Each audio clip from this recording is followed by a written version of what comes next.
Welcome to my China blog part 1।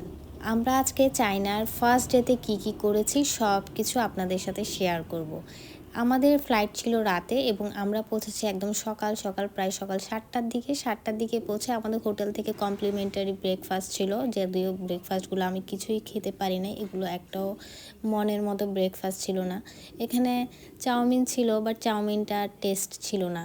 তো আমি কিছুই খেতে পারি না, আমি একটু ভুট্টা খেয়ে আমার খাবারটা কোনো রকমে শেষ করলাম। এরপরে আমরা হুটহাট করে রেডি হয়ে গেলাম। আসলে রেডি হই নাই, যেভাবে ছিলাম ওইভাবে চিন্তা করলাম যে একটু আশেপাশে গিয়ে ঘুরে দেখা যাক আশেপাশে কী আছে না আছে।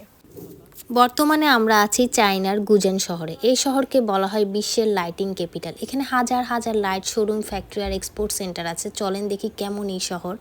আজকের ব্লগে হচ্ছে আমরা ফার্স্ট ডেতে কী করলাম ওইগুলোই শেয়ার করব। নেক্সট ব্লগে আমরা আপনাদেরকে গুজেন সিটির লাইটিংয়ের বাহার দেখাবো, সৌন্দর্য দেখাবো।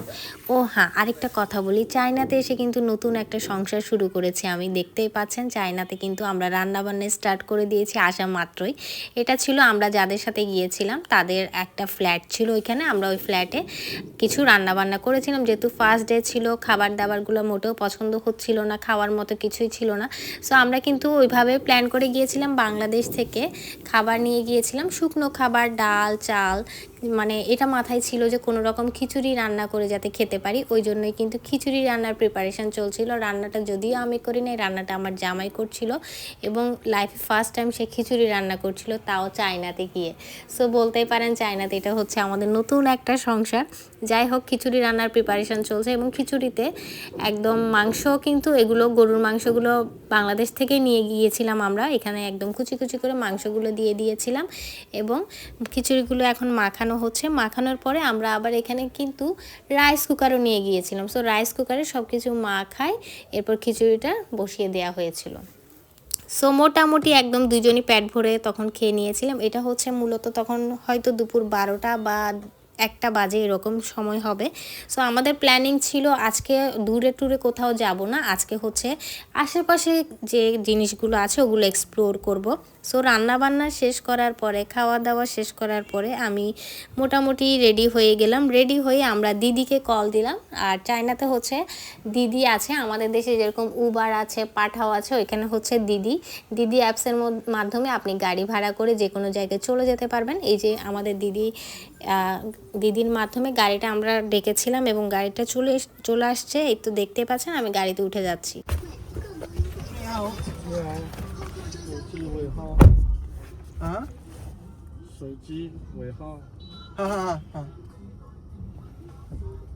চায়নাতে সবচেয়ে বড় সমস্যা যেটা আমরা ফেস করেছি, যদিও আমরা ফেস করি নাই, মানে সবাই গেলে যেটা ফেস করে, সবাই যেটা বলে, এখানে হচ্ছে ল্যাঙ্গুয়েজের ব্যাপারে একটু সমস্যা আছে। চায়নার ম্যাক্সিমাম মানুষই হচ্ছে ইংলিশ বুঝে না, একদমই ইংলিশ বুঝে না। ওদেরকে হচ্ছে ট্রান্সলেটরের মাধ্যমে ওরা ওদের ভাষায় বলে ওইভাবে ট্রান্সলেট করে ওদের সাথে কনভারসেশনটা কন্টিনিউ করতে হয়।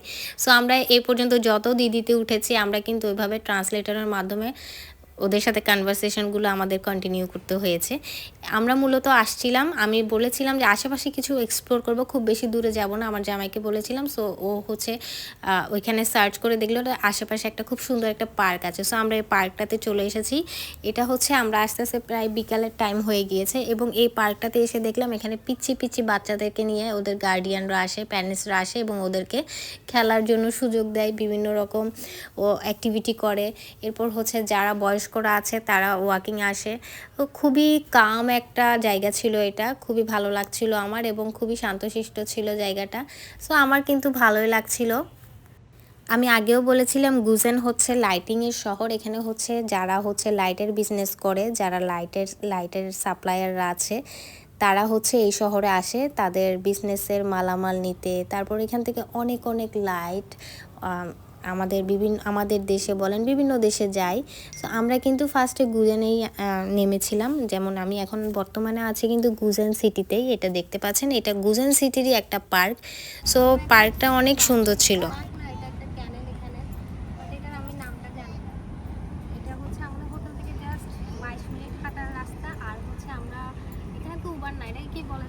দিদি দিদি নিয়ে আসছে ওখানে, আমাদের মানে বাংলাদেশি টাকা 80 টাকা খরচ হয়েছে। 5 মিনিটের মতো টাইম লাগছে গাড়ি নিয়ে আসতে, আর হেঁটে আসলে 22 মিনিটের মতো লাগে আমরা হোটেল থেকে। বাট জায়গাটা অনেক বেশি সুন্দর, এখানে কোনো টিকিট লাগে না, কিছু লাগে না। এখানে সবাই দেখতেছি ব্লগিং করতেছে, এই সাইডটা আমার অনেক বেশি পছন্দ। এই সাইডটা একটু দেখাও। এই সাইডটা অনেক সুন্দর, আর আজকের ওয়েদারটাও অনেক সুন্দর, মানে অনেক ভালো লাগতেছে জায়গাটা। আবার ওই পার্কে আমরা ঘন্টা দেড়েকের মতো ছিলাম, হাঁটাহাঁটি করলাম এবং ওইখানে একটা চাইনিজ ভাইয়ার সাথে দেখা হলো, মানে পরিচয় হলো। ওনার সাথে অনেকক্ষণ কথা বললাম। তারপর হচ্ছে যে পিচ্ছিদেরকে নিয়ে প্যারেন্টসরা আসছিলো, ওদের সাথেও অনেক পিকচার ক্লিক করেছিলাম। এরপর হচ্ছে আমরা আমাদের হোটেলের আশেপাশে চলে আসলাম। আমাদের হোটেলের আশেপাশে এসে এখানে হচ্ছে কি খাবো খুঁজতেছিলাম, যে বুঝতেছিলাম না আসলে কি খাওয়া যায়। সো এরপরে হালাল দোকান খুঁজলাম। এই দোকানটা হালাল ছিল, হালাল খাবার পাওয়া যায় এখানে।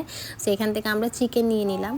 ভাইরে ভাই, চিকেনগুলো মানে এত বেশি খিদা লাগছিল তখন আমার। চিকেনগুলো মানে অনেক আশা করে নিয়েছিলাম যে খুব মজা করে খাবো চিকেনগুলো আমি ওইখানে খাই নাই, মানে হোটেলে বসে খাওয়ার জন্য নিয়ে গিয়েছিলাম চিকেনগুলো।